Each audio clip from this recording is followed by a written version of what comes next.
especially give many thanks to Professor Yao. Ali, it's my honor to chair two big Professor Dehua Wang and Zhu Pingxi's talks here. So the first talk is Dehua Wang is come from University of Pittsburgh. He's I think he's got his PhD from the Chicago University. So this morning he will give a talk. Talk title is Hyperbolic and Mixed Type Problem in Gas Dynamic and Geometry. Let's welcome to Professor Wang give talk. Okay, thank you, Sue, for the introduction, and thank the organizers for the invitation. So I'm going to talk about this hyperbolic mixed type of gas dynamics geometry.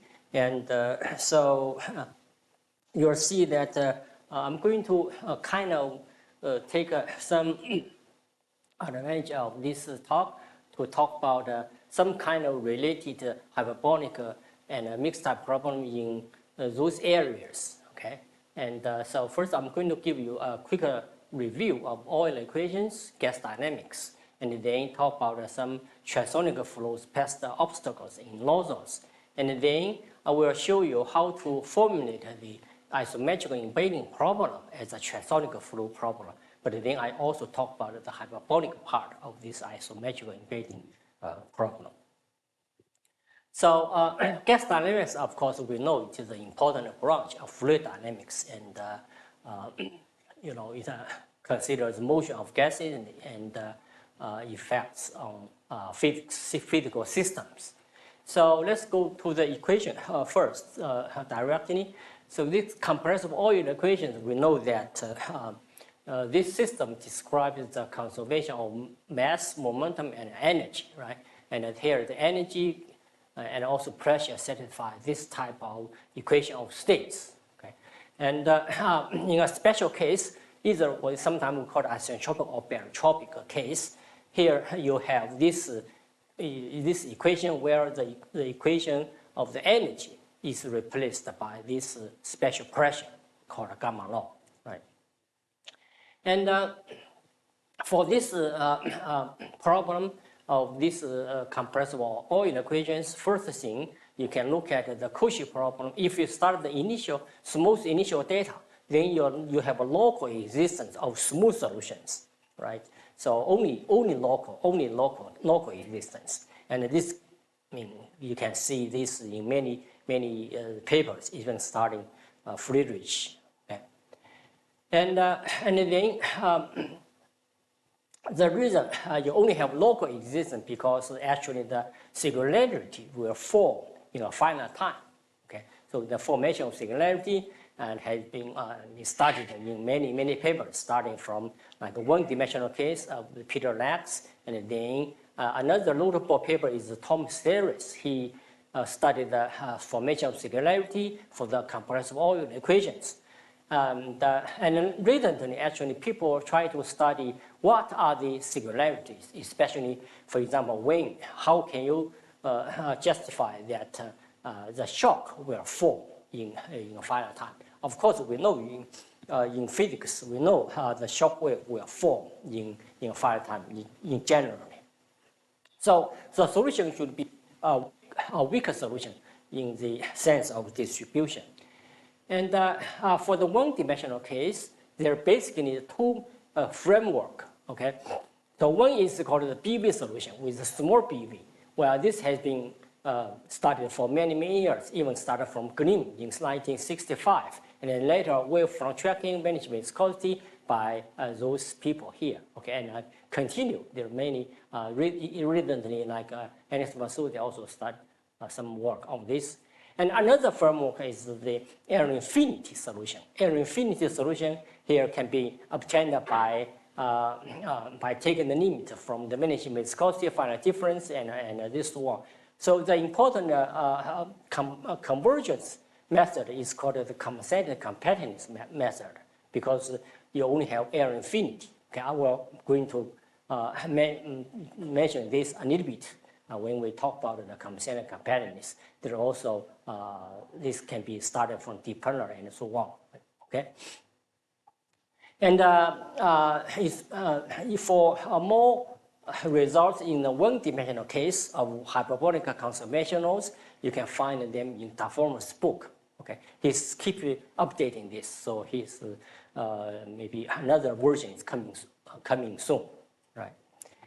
And so for the multidimensional case, of course, is difficult because the 1D method, most of the 1D method do not work here.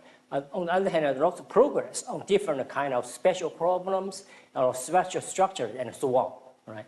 And recently, you can people can construct the infinite many solutions for complex oil equations using complex integration. For example, studying Taninis, you can add and recently also these people, right?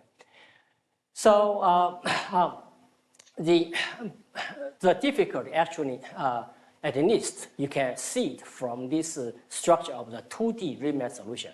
So for example, for this, you have the 2D Riemann solution here. Originally, you have the initial data, you have 4 different constants from this each quadrant of XY plane. But then when time goes, then involved, you see different pattern of the waves. Okay? And how many of this type of waves is actually still unknown. In the beginning, people thought that there were 96, but now I think they reduced to 17. So we don't know much, still don't know much about the 2D Riemann solutions, which is different from the 1D case. 1D case, we know basically everything about the 1D Riemann solution. And then we can use the Riemann solution in 1D case as a building block to construct other solution. But in 2D case, we even don't know much about the solutions. Yeah. All right. So for the multidimensional problem, most of the cases here are kind of mixed type or free boundary. Okay, mixed up all free boundary problem. So when you study the Riemann problem, similar solution, structure, reflection, transonic flow, and vortex and interface, and so on. All those kind of multidimensional problems are very special. Okay, you don't see it in the 1D case. So for the multidimensional, mixed type of problem, for example, let me show you, for example, like this type of equation, right? This is a free boundary with a free boundary because the type changes along the u equal to 0. So u equal to 0 is a boundary, but it's a free boundary, right? So this is one simple example. And another one related to the gas dynamics is this steady potential flow. So this comes from the oil equations when you introduce the potential. Okay, when you introduce the potential, then you get this second order equation, and then you look at the characteristic equation like this. The eigenvalue is that. So then the equation is hyperbolic if this is c is the sound speed. Okay, if this bigger than that is supersonic. So this is hyperbolic when the flow is supersonic. And when the flow is subsonic, the equation is elliptic, okay? And of course, this is the degenerate case. So in general, of course, this is going to be a mixed type of problem. And this, okay? There's this equation was intensively studied in this Chen-Feldman, this book, okay? And you can see many results in there. So for mixed type of problem, you have some difficulties to overcome because you have a transition boundary between elliptic and hyperbolic, and this is actually unknown before. So most of the classical approach do not work, and we also need new ideas to deal with the free boundary, especially the optimal estimates of solution to the degenerate equations, and also the corner singularity, and so on. Okay, so this is and other problems. So let me look at a problem called the transonic flow obstacle. So transonic flow, of course, occurs in many many physical situations. And basically, this is transonic because in different areas, the flow could be subsonic and could be supersonic. So that's called the transonic, right? And of course, it still have those classical difficulties with these singularities there. Okay? And so one quick, let me give you two quick examples about the transonic flow problem. So this is like airfoil, right? Airfoil. Airfoil, then you see that when even when the for example, the airfoil, the commercial aircraft, even the speed of the aircraft is subsonic. So the Mach number is less than 1. Then you still have, this is called a supersonic bubble. You may still have the supersonic bubble where the speed is actually bigger than, is supersonic. That is, Mach number is bigger than 1. So this is kind of transonic flow problem, all right? And even in your nozzle here, sometimes you see that this part, you have the subsonic flow, and this part has the supersonic. This is the transonic shock. Okay, so these are the basically two simple examples of the transonic flow problem. And if you look at carefully about this picture, actually this is just from the airplane flying handbook, so every pilot should know these things. So this thing says that there's a critical, for aircraft, let's say, there's a critical Mach number.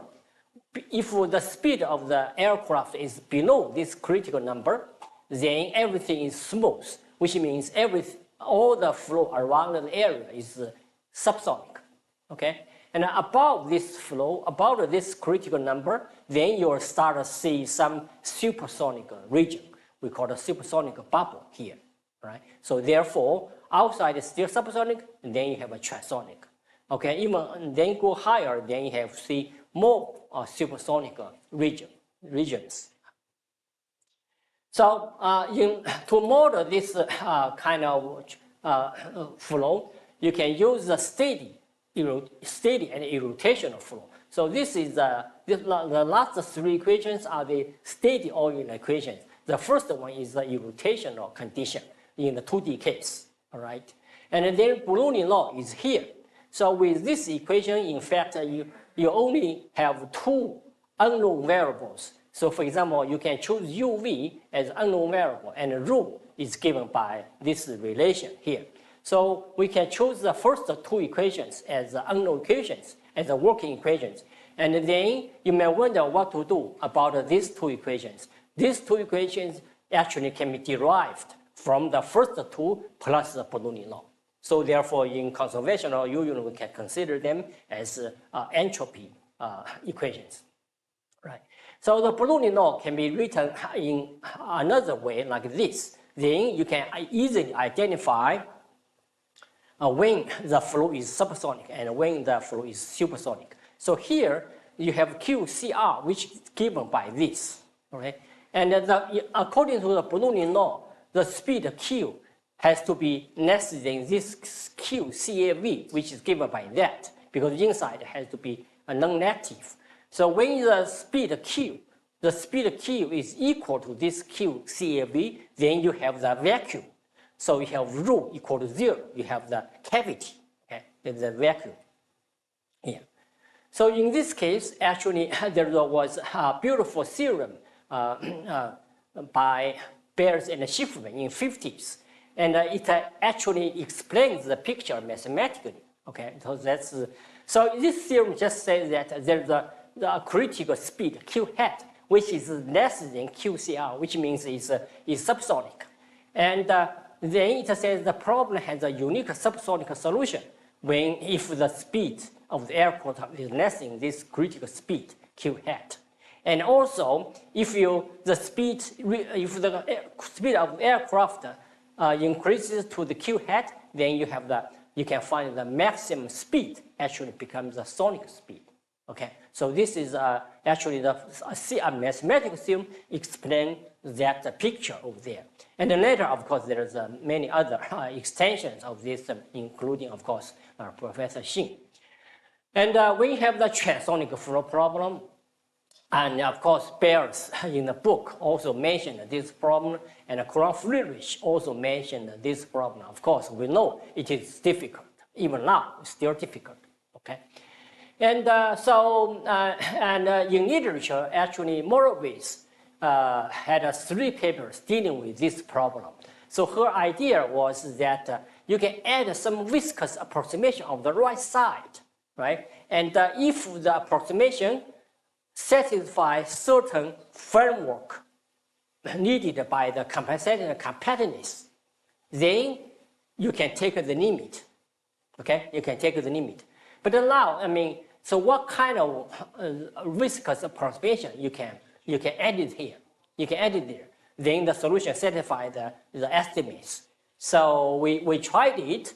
We tried it using the fluid angle. So the theta is a fluid angle. So we try to add this one here, and so this is R1. This is a viscous approximation. So in order to show that you can take the limit when epsilon goes to 0, we need to use the compensating compactness. The first important part is to get the uniform estimate of this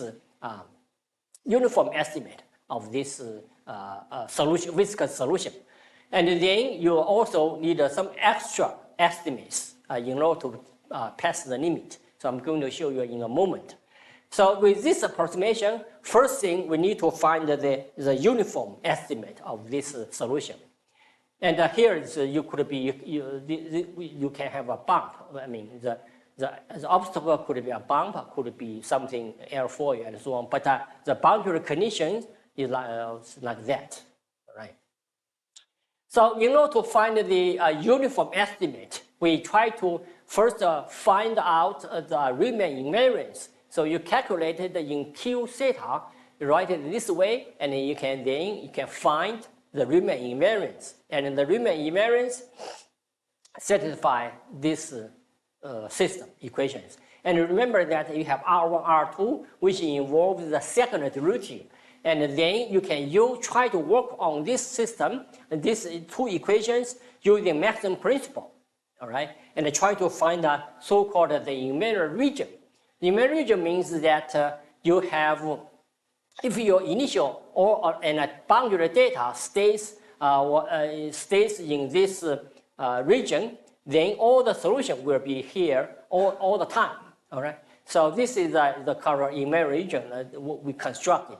And in Morovitz's framework, when she takes the limits, there are 2 important conditions. One is that the solution, the invariant region, should be away from the vacuum. So the outside circle represents the largest speed, which means you have the cavity. And this invariant region is away from that. Okay? So this is the condition required in Morovitz's framework. So we have that. And unfortunately, we cannot exclude this stagnation part. Okay, the stagnation is still here. It looks like the stagnation is very difficult to exclude. Okay, so this is still kind of over here, in fact. So you may have this, and okay. So now we have the uniform estimate. But when you take a limit, as I said, we still need the H-1 estimate. So H-1 estimate, in this case, you need an infinitely many entropy flux pairs, Q1, Q2. So, so what is the compensating compactness? So first, when you have these 2 things, then the Dehua lemma, or the Tata-Marad identity means this one. Okay, means this one. And here, the nu is the Young measure associated with this uniformly bounded sequence. Okay, so the Q1, Q2 are the entropy flux pairs. Okay, so with this one, you need to construct an infinite many. Okay, and the idea here is to use the infinite many entropy flux pairs to force the Young measure to be a Dirac measure. Then you're going to have a strong convergence. All right. And then for the entropy flux pairs, we can use this generator, which is a solution to the generalized Jacobi equation. So then use this relation, you can construct those entropy flux pairs. And as I said, actually, this framework requires two conditions, but we still cannot exclude the stagnation point, right? Okay, so I'm going to use this transonic flow and to formulate the isotropic problem later. So that's why I want to present this problem here. And next thing also related is the nozzle problem.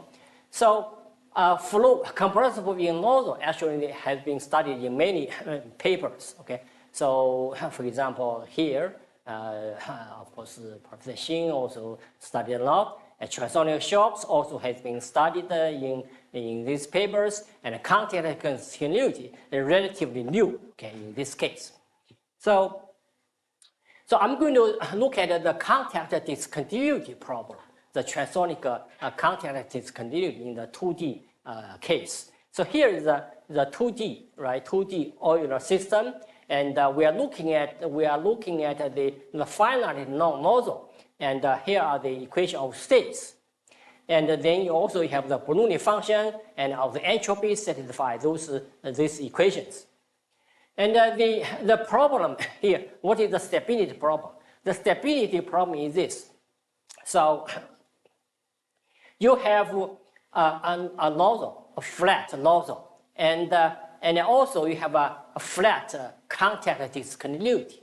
And on the top, you have the subsonic flow. On the bottom, you have the supersonic flow. So this is a transonic flow separated by a contact discontinuity. And then those are the constants. So these are the two states, the subsonic states and supersonic states are constants, right? Then when you perturbate them, right? Perturbate them, then you want to see if you have the stability. That is when you perturbate them, so things becomes curved, right? And those states, the subsonic states and supersonic states are no longer constants. So you have the curved. And the question is, can you get this type of solution with this structure? And also, do you have the stability estimates on this? So this is the stability problem. And for this problem on the income on the entrance part, you prescribe this velocity here. But this side, you prescribe the fluid angle for the elliptical problem, for the supersonic part. All right. So then the contact discontinuity here, contact discontinuity satisfies this jump condition. And also, especially for the contact discontinuity, you have these conditions. All right. So, and then on the nozzle wall, you have these lateral boundary conditions here, right? So with this case, we look at the stability. If the both states, the top part and the lower part are both subsonic, then Bay and Park, they study the stability. And if both parts are supersonic, and then we also study the stability case. And in this one, we also say that if we have the infinite nozzle, then the supersonic part will actually generate the singularity. So that's why in this case we study the finite nozzle. So this is the problem this is with Feimin Huang, Kuang Jie, and Xiang Wei. So this is the problem. We want to find the solution. So the incoming flow, the velocity, and prescribed, and the exit, you prescribe the slope, the angle. And then you want to find the unique piecewise solution, including this contact discontinuity as a free boundary, right? So then the solution should be a small perturbation of the background solution. So here the theorem, says that if the perturbation is the perturbation from the constant background solution, is small, right? And then you can find there's a unique solution such that you have the supersonic flow in this region and a subsonic flow in the top region, separated by this contact discontinuity. And with this stability analysis, right? You have epsilon here, and you have a C0 epsilon. C0 is a uniform constant here. And then the contact discontinuity also satisfy this estimate. So this is the contact is C2 alpha. The solution here is C1 alpha, but the contact is the curve is the C2 alpha. And so the idea to do this, of course, here I just give you a few steps here. First, you want to straighten the free boundary of the contact discontinuity by using the Euler-Lagrange transformation. But actually, you straighten all the boundaries, and including the contact discontinuity. But actually, the height of the upper wall is unknown. This height of the upper wall depends on the mass of the flow, but the mass of the flow is not given. So it is also a free boundary. And then you translate the elliptic part into the subsonic part into a nonlinear second order elliptic equation. So you solve that one, and then you have the boundary, and then use that. You solve the hyperbolic system in the supersonic region. Okay. So in order to do that, you need a kind of iteration scheme. So you develop some kind of iteration scheme, then you want to show the convergence, because you need to solve the elliptic part first, and then the hyperbolic part, but then you have to match the boundary. So there's an iteration scheme over there. You have to keep updating the boundary, right? So that's why you have the iteration scheme, and then you want to show the convergence, and using, because we are looking at the strong solution, so the conversion will be done by the contraction. So this is the transonic problem in this, and of course in this direction there's many problems, right? Many open problems need to be. So for example, how about the 3-dimensional case, and how about in the 2-dimensional but different boundary conditions? They also could need to different ideas to do. All right. So now I'm looking at the isometric embedding problem. So we know that the isometric embedding is a class problem in differential geometry, right? And applications in many other subjects, shear theory, computer science, and even biology, right? We Hong Liu is here, and they are experts in this protein folding thing, okay? But it's kind of also related to the isometric embedding. So this isometric embedding can date back to Janet and Cartan, okay? And we know Nash, he solved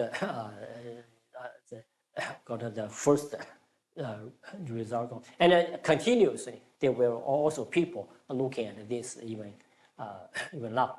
So here are some of the pictures. The computer graphics. This is the protein folding problem, right? And so Nash in 1965 and later Ganser, they actually showed the embedding of d-dimensional manifolds into Rn, into the Euclidean space of dimension capital N. And so the theorem in Ganser says that d-dimensional compact, you can have a smooth isometric embedding R capital N in this one, okay? And in this one, and this in, for example, 3-dimensional case, this you can be isometric embedding into R14. So when capital N is bigger, you have more freedom, okay? But the conjecture here is that can you do it with this critical dimension? And this one matches the isometric embedding equation, number of equations. So this is the critical dimension. And for example, if d equals 3, this is 6. Okay, can you reduce from the dimension 14 to dimension 6? And this is the difficult problem. Okay, And even in 2D case, for example, you have 3, okay? You have 3. And if you plug in here, if you plug in here, d equal to 2, this will be like 10, okay? So, but actually the critical dimension is 3, okay? So even in this 2-dimensional case, you still kind of main open problems. So for the critical case, you see that there's a conjecture by this, and you can do it in R capital N. And for this problem, in fact, when you have the analytic space, then you can do it. And a 2D case, I'm going to talk about it in a moment. And a 3-dimensional case is there's a local isometric embedding by Brian, Griffiths, and Yang, and they did it with kind of algebra geometry and other complicated techniques. Okay, not the PDE, but then later we proved it using PDE approach. And then for 4-dimensional case, there's a notes by Goodman and Yang, and then later Nakamura, Maeda, and also published in a paper related to this when only local isometric embedding. And D bigger 4, there's nothing basically. There are no results about that. Okay, so and this the problem here for the higher dimension is that when D equal to 3, the problem actually we know that it is not elliptic. The system is not elliptic. And for D equal to 4, the system is not hyperbolic. And then for D bigger than, nobody knows what the type is. And so there's the type here is still kind of unknown. Yeah. For 2-dimensional case, we can consider the manifold as call them a surface. So this is a 2-dimensional case. When you have a surface, right? We know you can calculate the metric. So the metric you can when you have the metric, you have the first fundamental form, right? Then the isometric embedding problem is that is to find a function R so that the metric is preserved by this. Okay, so basically it just means that I want to find a surface where the metric is given. Can you find such a surface? I want a surface with a given metric. Well, the metric means on a surface there between 2 points, right? How do you measure the distance on a surface, right? So suppose you want a surface with a metric given. Can you find such a surface? That's the isometric embedding problem. Sometimes they call it inverse problem somehow. Okay, and so there's a classical theory in this surface theory about this isometric embedding. So it just says that you can find such a surface when the first fundamental form and the second fundamental form satisfy this Gauss-Kodat system. All right, and this for the smooth solution, and then later actually this was generated to the area infinity space for the second fundamental form. So when your second fundamental form is the area infinity space, then you actually have this C11 so immersion. Okay, C11 surface. So looks like if you look at this space, then you get a C11, not a smooth. Okay, so let's look at this one first. So the system is this, the Gauss-Kodat system is like that. And so what are this L and N are kind of scaled a second fundamental form. Okay, and G is the metric here, right? And then the kappa here is called a Gauss curvature. Gauss curvature, okay? And this gamma here are the Christopher symbols. So when the metric is given, what do you know here? You know those Christopher symbols, you know the Gauss curvature also, okay? Of course, you know the metric here. And then you know this G, this determinant. So in this equation here, in this system, you actually see that L and N are linear in the system. but the nonlinearity is in this module ampere constraint. Okay, actually this is the Gauss equation. This is the Cauchy equation. Okay, so when you think about if we look at this as a hyperbolic system, then when you pass the limits, this is easy. The nonlinearity is here. Okay, so and first thing you want to look at how about the eigenvalues? Eigenvalues given by that, and then you can see this is hyperbolic if kappa less than 0, and elliptic if kappa bigger than 0. All right. So when you have a Gauss curvature which changes sign, then you have a mixed hyperbolic elliptic type. Okay, for example, torus, right? Mixed type, and so this is like a mixed type of problem, right? And this kind of mixed type problem. So does this have anything to do with the mixed type problem when we in gas dynamics when we talk about the transonic flows, right? So are there any connections there?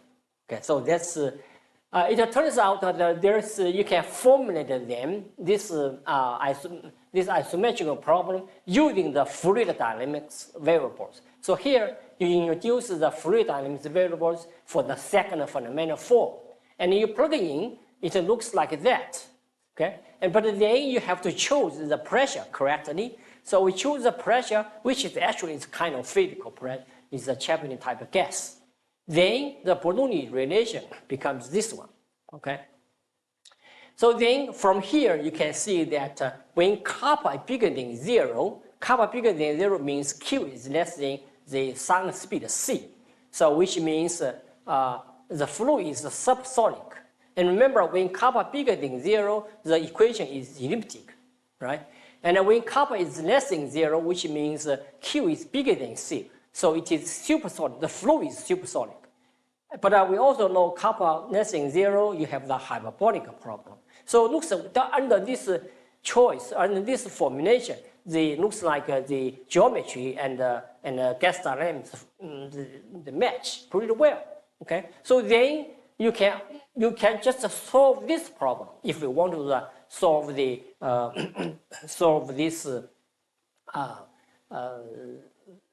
the isometric embedding, and try to think about the way the transonic flow, right? But the difficulty here, you have so many source terms here. So remember, when we try to solve the transonic flow, one way was to add the viscous approximation, and then you introduce the Riemann invariance and try to use the maximum principle to find, for example, uniform, the invariant region, so you have the uniform estimate. But for these things, you have so many nonlinear source terms. We know that when we try to use the maximum principle, the source terms play a very important role. So this actually, the difficulty comes from the source terms. Okay, comes from source term here. So this is actually much harder than the transonic flow problem. So, but on the other hand, according to the formulation, when you find the error infinity solution for this problem, then you have the C1 immersion. Okay. So how to use this to solve the mixed type problem is still open. Okay. Still, although we have the formulation here, right? But now let's look at this. Look at the isometric embedding problem. We know that when you have the positive curvature, Gauss curvature, and this is elliptical problem, and then you have many results, all right? But when you have the negative Gauss curvature, this is a hyperbolic problem, not so many results, okay? And in fact, from Professor Yo's review paper, he noted that the isometric problem for surface of negative curvature is very interesting. Nonlinear hyperbolic problem, as such, it's very difficult to prove the global existence theorem for such surfaces. So most likely in his mind, when he says this, is probably smooth, okay, smooth solution. And we'll talk about it in a moment. But let's look at the weak solution, C11 immersion. Okay. So now, so before we touch the transonic problem, right? For isometric embedding, even the hyperbolic, the lective Gauss curvature is still open. So let's look at the lective Gauss curvature. So when you look at the lective Gauss curvature, we reformulate it, then the Gauss equation becomes this one. So this is important because this is a kind of global. Originally, you have a function kappa here, depends on the space variable, which is not good in terms of this equation of state.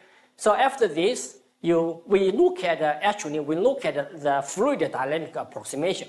We use the fluid dynamic approximation, and we add the viscous approximation like this. Okay. Well, this is somehow natural from the point of view of gas dynamics. So you add this type of viscous term here, right? So from this viscous approximation, we hope that we can find this air infinity solution when you take the epsilon go to 0. Okay, so then you have to do two things, right? First, you want to find the uniform bound of this, all right? And then, so to do this, in order to find the uniform bound, again, similar to the transonic flow in gas dynamics, we find the invariant region and by look at the Riemann invariance. So the invariant region is like this. But as I said, the coefficient, the Christopher symbol played an important role. And the Christopher symbol is related to metric. So this region, in fact, only works for this type of metric, only for this type of metric, which corresponds to catalloid surface. All right. So this is like the catalloid surface. And then when you have the uniform estimate, as I said, you can pass the limits, and the limit satisfies the equation easily because these L and N are linear.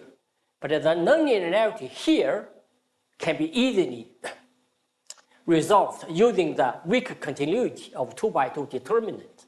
Okay, this is still kind of compensated compactness theory, but in this case, we only need to show that these are compact in H-1.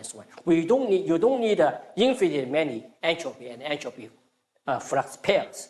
Then under this condition, the 2x2 determinant actually has the weaker continuity. So you can look at this as a 2x2 determinant of a 2x2 determinant, okay, with the right choice of the entries.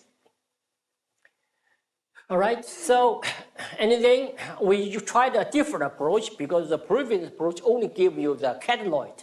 So let's try to use, think about the artificial viscosity, okay, from the original system.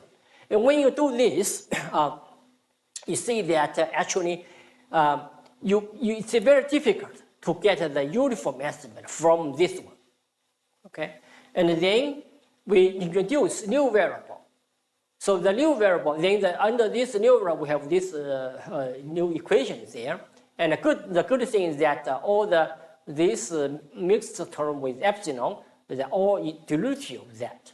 So then from this one, we can construct the Riemann invariance and satisfy these properties, these equations. And from here, we can construct the invariant region.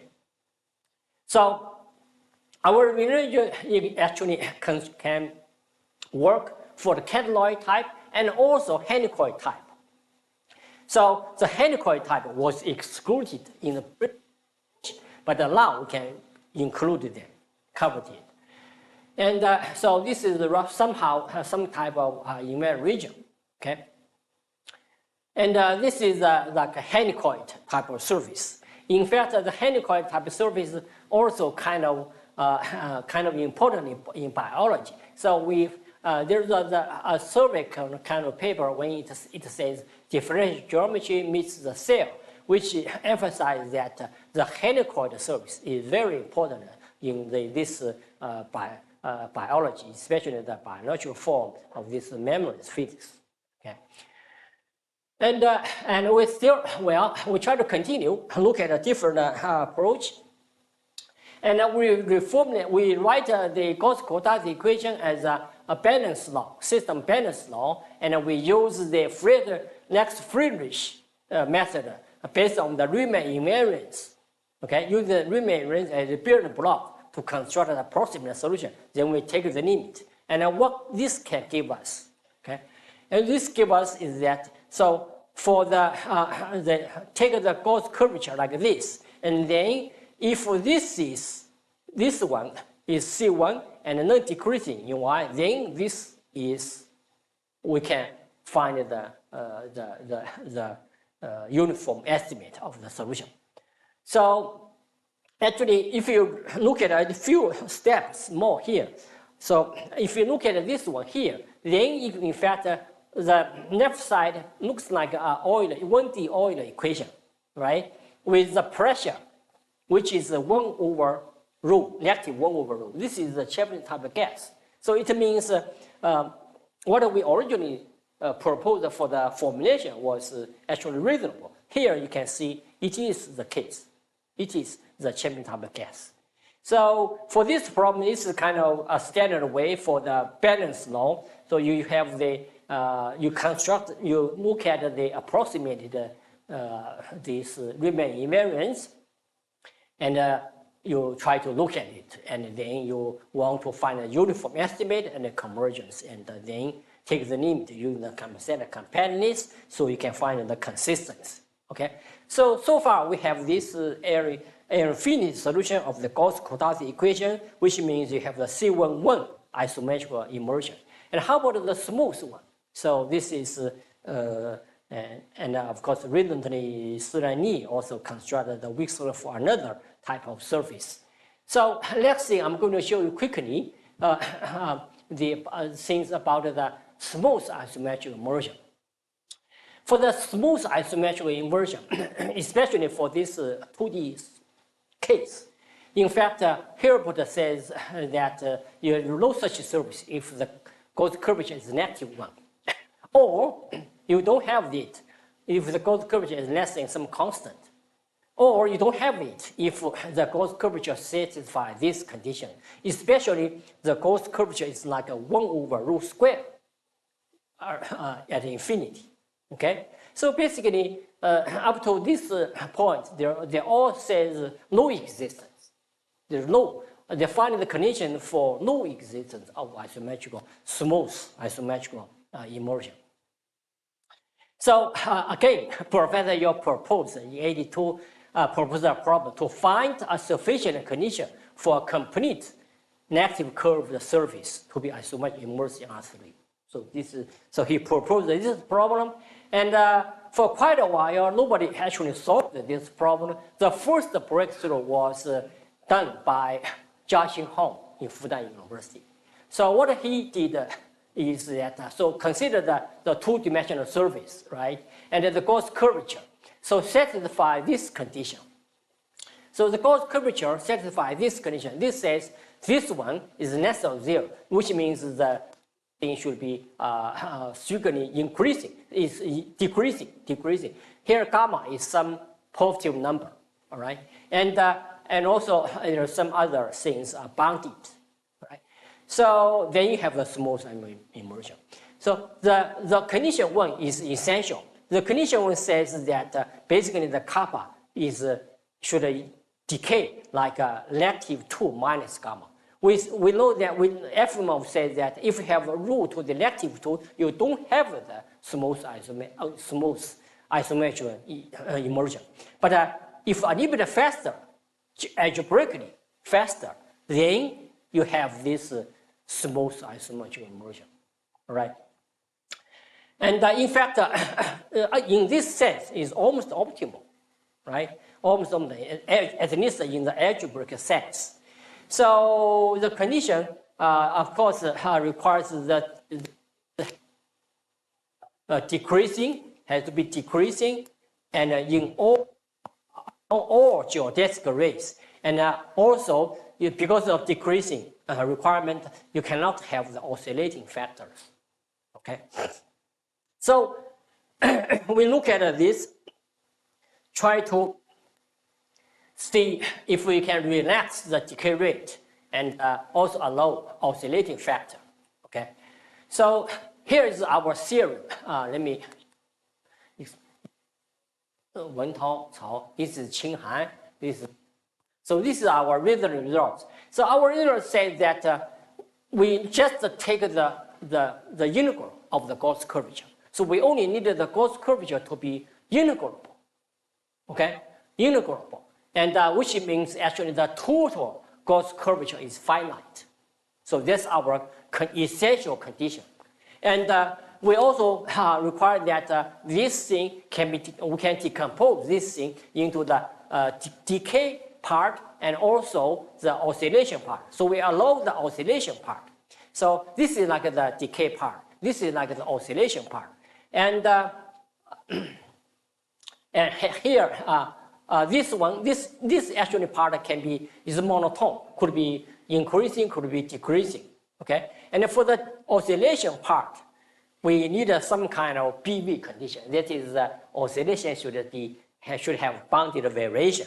Okay, so this is pretty much our condition. The most important thing is this integrability condition. Okay, and again, this thing could be increasing, could be decreasing. In the Holmes paper, you need three.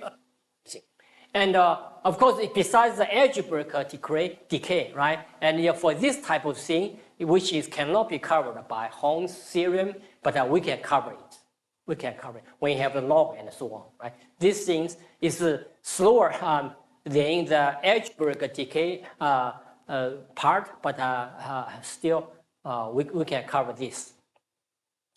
And in terms of regarding this oscillation condition.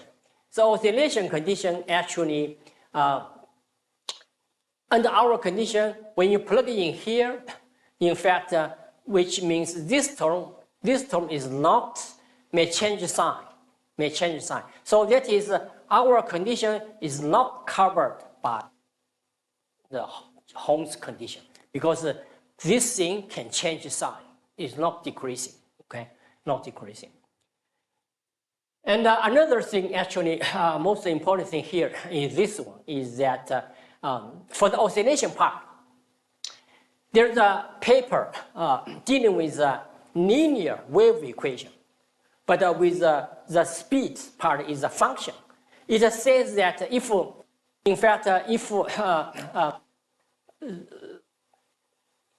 without that condition, bounded variation condition, this problem is not a wave.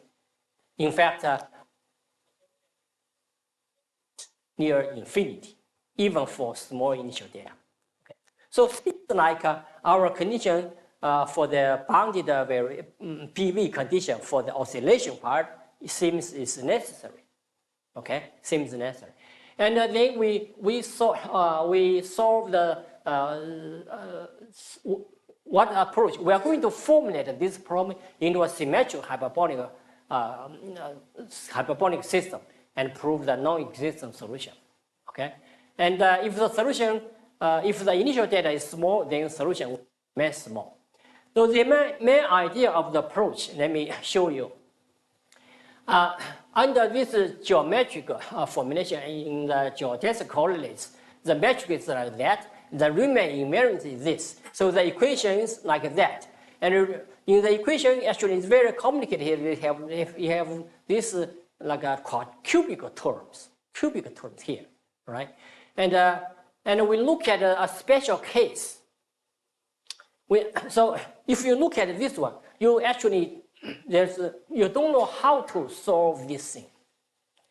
But then we look at the ODE case. Suppose the metric is only dependent on t. Then we get an ODE like this.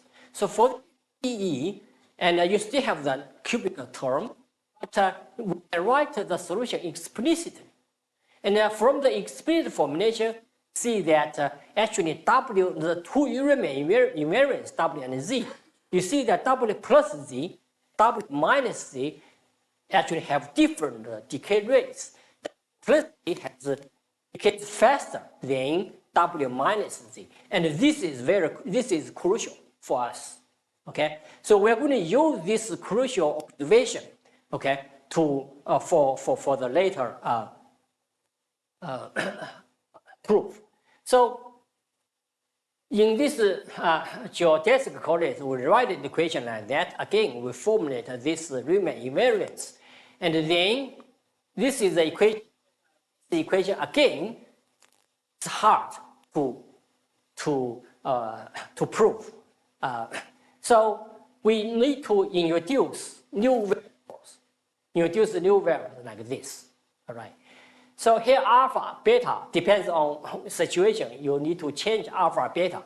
But a simple case we can see is alpha, beta equal to 0, 1. Then you have this, and we notice that for the first equation on U, this term here, this term actually has a sign. Okay, and we can lessen that and has a sign. So this actually gives you a damping, some kind of damping on U, but on V. So you only have the partial damping. So think about this. This is the kind of thing about a hyperbolic conservation or balance law, even in the 1D case. If you want to prove the global smooth solution, right, what do you do? So you, at least, you need to find some kind of damping, okay?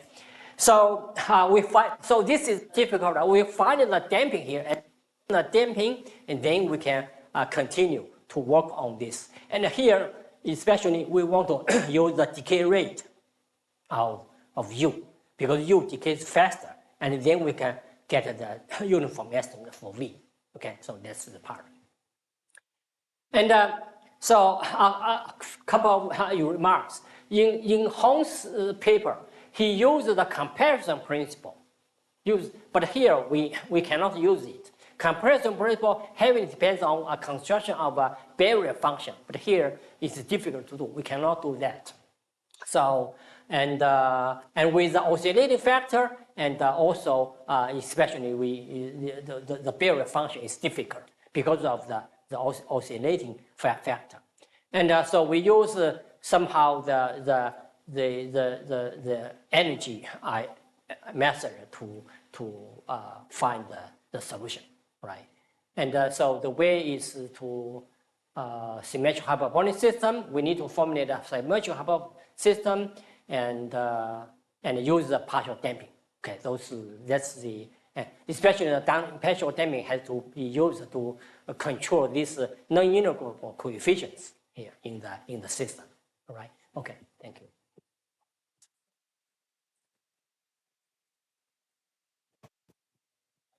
Comments. The last part is the hyperbolic. It's hyperbolic. Yeah, the last one is hyperbolic. Yeah, it's pure harmonic. For the isometric, there's what I all talk about here. Only the formulation is you can do mixed type, but for the solution, only hyperbolic.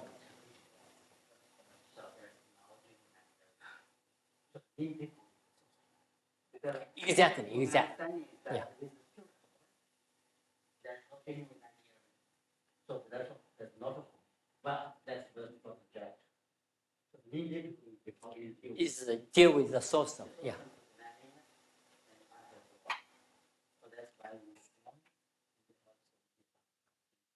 Exactly. Yeah.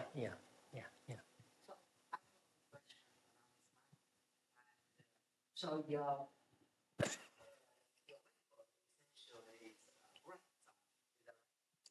is a bread. Yeah. Hyperbolic. Because it's in a two-dimensional surface.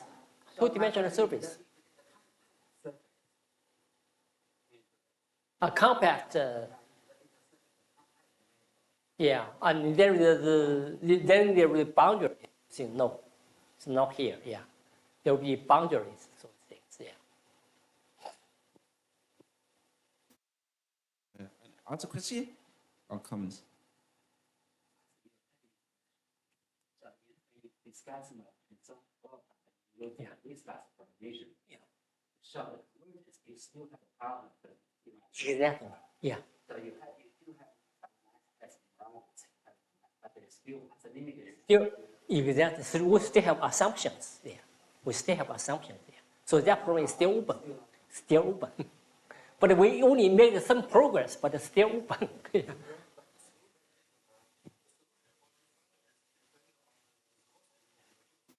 Yeah, depends.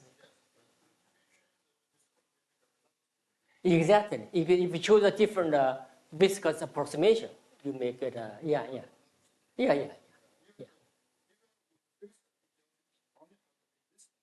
Not the big. No. Yeah. Yeah. That's the weak solution part. Yeah. That's another question. If no, that's thanks to speaker. Thanks.